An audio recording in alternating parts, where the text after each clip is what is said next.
Bienvenidos nuevamente al canal de Costos y Gestión.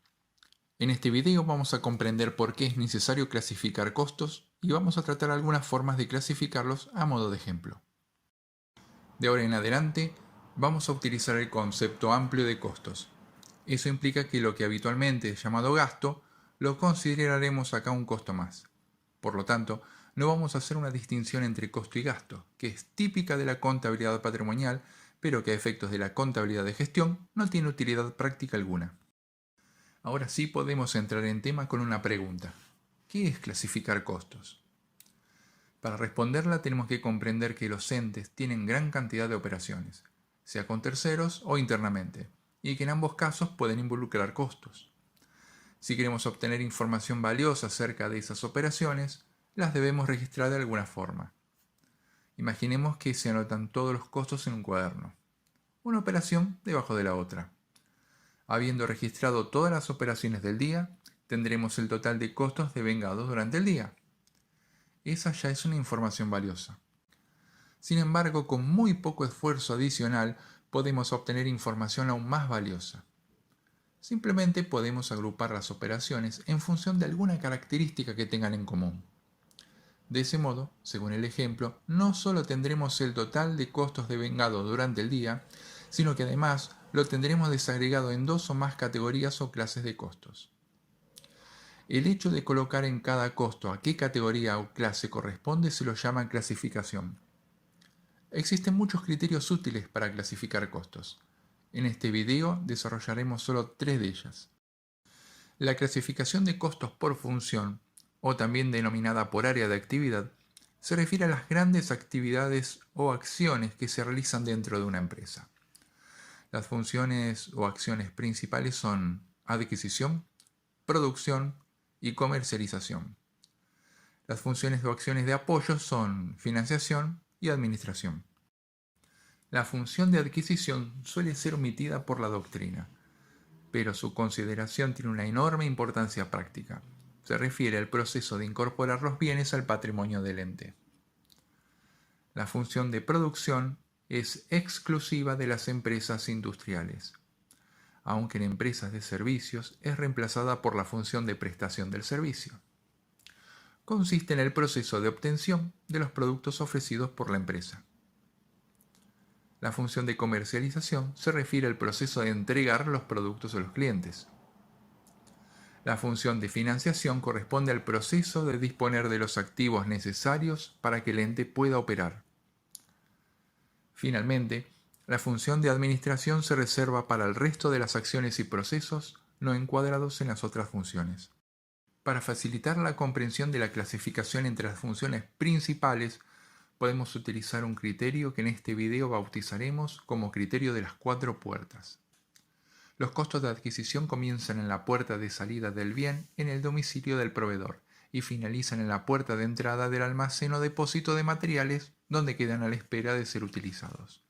Incluyen el precio en puerta del proveedor y los costos vinculados al traslado y a los controles necesarios para aprobar su ingreso. Los costos de producción comienzan en la puerta de entrada del almacén de materiales y finalizan en la puerta de entrada del almacén de productos. Incluyen los costos vinculados al almacenamiento y a la transformación de materiales en productos y a los transportes internos.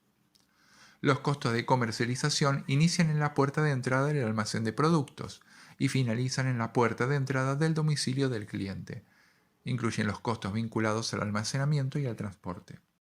Los sectores que realizan funciones de apoyo vinculadas con las funciones principales suelen ser consideradas partes de ellas. Por ejemplo, los costos del sector compras suelen ser considerados de adquisición, los costos de los servicios de postventa, comerciales, y los costos del sector de planeamiento y control de la producción, de producción.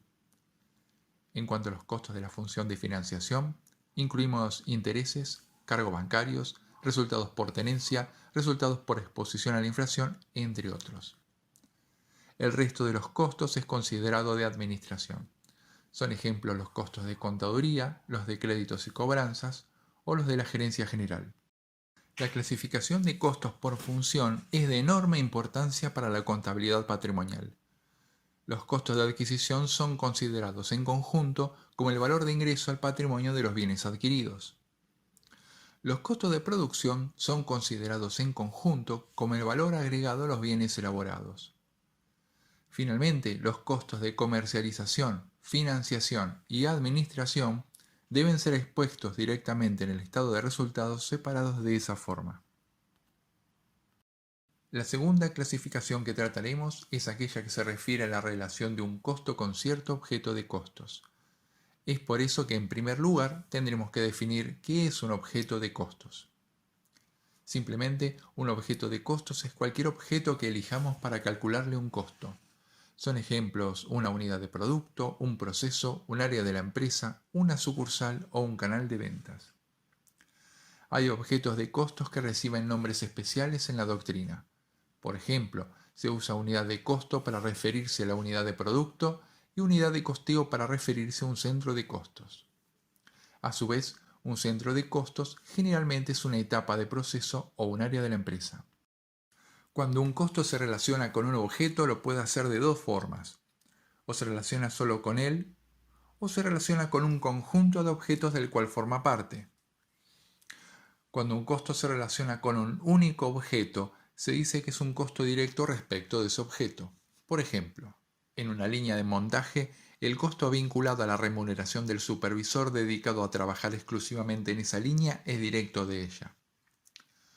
Cuando un costo se relaciona simultáneamente con él y con otros objetos más, se lo llama indirecto. El costo de ese mismo supervisor es indirecto respecto de los distintos productos que fabrique esa línea, dado que no se identifica con ninguno de ellos en particular, sino con el conjunto de ellos fabricados durante cierto tiempo. Como podemos ver, un costo puede ser directo respecto de un objeto e indirecto respecto de otro. O sea, para determinar si un costo es directo o indirecto, siempre hay que especificar a qué objeto se refiere. Esta clasificación es útil tanto para la contabilidad patrimonial como para la contabilidad de gestión. Sirve para asignar costos a los objetos. Un costo directo se asigna sin problemas al objeto. En cambio, un costo indirecto puede repartirse entre los objetos con algún criterio, o según el caso, mantenerlo como el costo del conjunto sin repartirlo entre sus elementos. La última clasificación de costos que vamos a tratar es aquella que se relaciona con su comportamiento ante cambios en el nivel de actividad. Así que primero tendremos que definir qué es nivel de actividad. El nivel de actividad es la cantidad de actividad que realiza la empresa en su conjunto o uno de sus sectores. Son ejemplos la cantidad vendida, la cantidad fabricada y el monto de ventas. Cuando el monto total de un costo acompaña a los aumentos o disminuciones en el nivel de actividad, se lo llama costo variable. Cuando no lo hace, se lo considera costo fijo. Un costo fijo puede variar por otras razones. Por ejemplo, el costo de telefonía de administración depende de la cantidad de llamadas, pero como la razón del cambio no es el nivel de actividad, se lo considera un costo fijo. Son costos variables típicos el costo de las mercaderías de reventa, las comisiones a los vendedores y las materias primas de los procesos industriales. Son costos fijos típicos los sueldos, los alquileres mensuales y los honorarios de los contadores.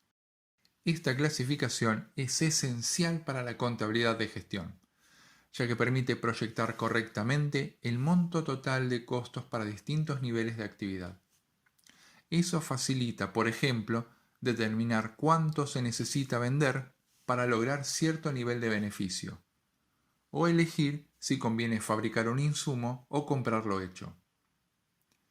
La cantidad de herramientas que se sirven de esta clasificación es enorme. Ya hemos visto que registrar los costos sin clasificarlos permite solamente conocer el total de costos, pero clasificarlos por diferentes criterios permite generar información valiosa, tanto para la contabilidad patrimonial como para la contabilidad de gestión. Eso es todo. Les mando un abrazo virtual y los despido hasta el próximo video.